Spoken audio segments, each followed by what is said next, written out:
called the Eagletons used to own it. I used to go to school with their son and daughter. Anyway, the old man, he was a bit of a rogue to say the least. He bought a ship into the bay here called the Guiding Light, and then proceeded to transfer several tons of cannabis into small boats, which he then took up the beach into a little white barn next to the main house. And then transferred that into carpet fitters' vans, and then off it went up to London or wherever it went. Anyway, he did get caught. The only reason he got caught was because one of the two small boats he was using broke adrift on the high tide, was found by a fisherman who reported it to the Coast Guard because it was empty, and eventually the authorities just happened to come across him while they were searching about this small boat. Anyway, he got sentenced to 3 years in prison, of which he only served just over 1, and despite losing that haul, they reckon he still managed to amass over £1 million before he got caught, and that's before the proceeds of crime and all that lot. So anyway, needless to say, we haven't seen him ever again, and he doesn't own that anymore.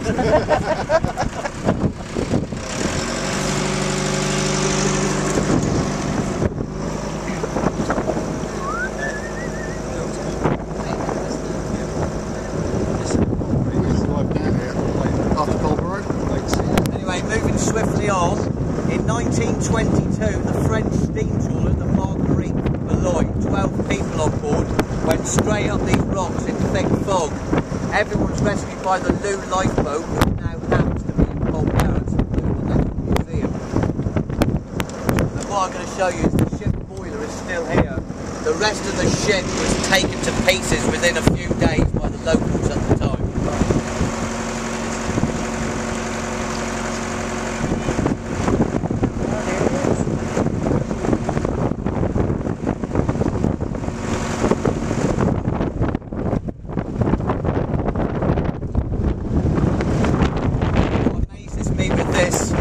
This has been here now for the best part of 100 years in the most hostile of conditions. You imagine how many storms that's endured, never mind the salt water, etc, etc.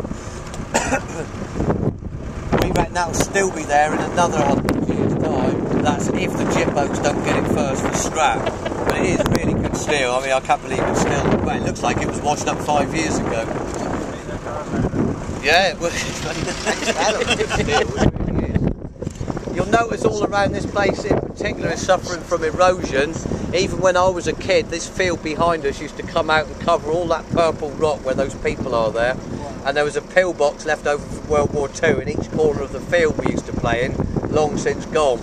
Over in that hollow over there used to be a couple of houses, again long since disappeared. And you'll see where Matey over there has sprayed the cliff with concrete, and he's actually made some stone baskets called gabion baskets. That's in a vain attempt to save his little house where those people are walking by. Yeah. But then he did only buy it a couple of years ago, so he obviously got me terminal. We reckon if you went back 1,000 years ago, Talon would have been a much, much bigger place, and we reckon that because we don't think they'd have built a church of that magnitude for what is really now only half a dozen buildings. Yeah.